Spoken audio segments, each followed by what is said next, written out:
जब भी दुनिया की सबसे बड़ी दीवारों की बात होती है तो हमारे दिमाग में चीन की दीवार यानी ग्रेट वॉल ऑफ चाइना आती है। लेकिन क्या आप जानते हैं कि भारत में भी एक ऐसी ही विशाल दीवार थी, एक ऐसी दीवार जो दिल्ली से लेकर चेन्नई से भी आगे तक फैली हुई थी। लेकिन यह दीवार पत्थरों की नहीं बल्कि जहरीले कांटों और झाड़ियों की थी।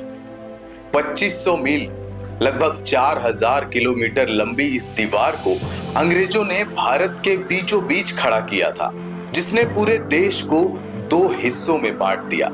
पर आज इतिहास की किताबों में इसका कोई जिक्र नहीं मिलता। आखिर क्या थी ये कांटों की दीवार और इसे इतिहास से क्यों छिपाया गया? आइए जानते हैं आज की इस अनकही दास्तानों में। मैं ला रहा हूं आपके लिए इतिहास के वो पन्ने जिन्हें किसी ने पलटा ही नहीं।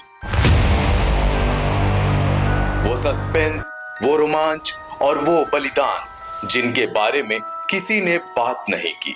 स्वागत है अनकही दास्तानों में, जहां हर कहानी होगी सच्ची लेकिन होगी सबसे अलग, क्योंकि सच को अब और छिपाया नहीं जा सकता। तो अब द बैठक पर देखिए हिडन हिस्ट्री की कहानी। चैनल को सब्सक्राइब करें और इतिहास को एक नए नजरिए से देखें।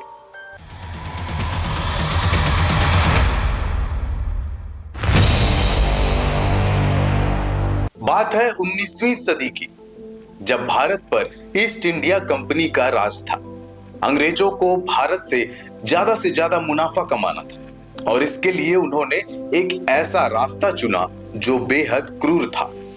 उन्होंने भारतीयों के खाने की सबसे जरूरी चीज नमक पर भारी टैक्स लगा दिया। उड़ीसा और बंगाल जैसे तटीय इलाकों में नमक सस्ता था, जबकि मध्य भारत और उत्तर भारत में नमक पर 2400% तक टैक्स बढ़ा दिया गया।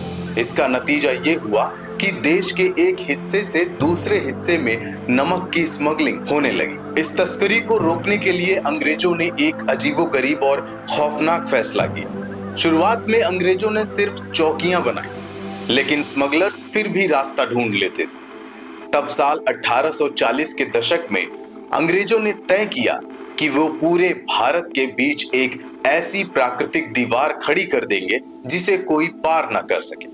ये दीवार पंजाब, जो अब पाकिस्तान में है, उसके अटक से शुरू होकर दिल्ली, उत्तर प्रदेश, मध्य प्रदेश से गुजरती हुई उड़ीसा के संबलपुर तक जाती थी। दीवार की खासियत, ये दीवार 12 फीट ऊंची और 12 फीट चौड़ी थी। इसमें बबूल, नागफनी, बेर और करौंदे जैसे बेहद कटीली झाड़ियों को लगाया गया था। इन झाड़ियों को आपस में इस तरह गूंथा गया था कि एक चूहा भी इसे पार न कर सके। यह सिर्फ एक झाड़ी नहीं थी बल्कि एक खुली जेल थी। इस 4000 किलोमीटर लंबी दीवार की निगरानी के लिए अंग्रेजों ने 12000 से ज्यादा सैनिकों और गार्ड्स को तैनात किया था। हर एक किलोमीटर पर चौकियां थी।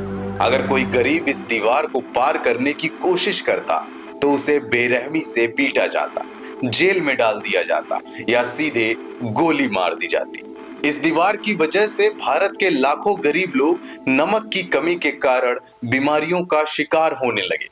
भारत के इतिहास में यह एक ऐसा आर्थिक और मानवीय शोषण था जिसने देश को अंदर ही अंदर खोखला कर दिया। इस अनकही दास्तान में एक ऐसा मोड़ भी आता है जो आपको चौंका देगा। इस कांटों की दीवार को सबसे बड़ा और अभेद बनाने वाला शख्स कोई और नहीं बल्कि एलन ऑक्टेवियन ह्यूम था। जी हाँ, वही एओ ह्यूम जिन्होंने आगे चलकर 1885 में इंडियन नेशनल कांग्रेस की स्थापना की थी। 1860 के दशक में ह्यूम भारत के कस्टम कमिश्नर थे और उन्होंने ही इस हरी दीवार को परफेक्ट शेप देने के लिए लाखों रुपए खर्च किए थे। साल 1879 में अंग्रेजों को एहसास हुआ कि इस दीवार को मेंटेन करने में बहुत ज्यादा खर्चा हो रहा है। उन्होंने पूरे देश में नमक टैक्स वसूलने का तरीका बदल दिया और रातों रात इस दीवार को लावारिस छोड़ दिया। समय के साथ स्थानीय लोगों ने ईंधन के लिए झाड़ियां काट ली और ये विशाल दीवार धीरे धीरे जमीन में दफन हो गई।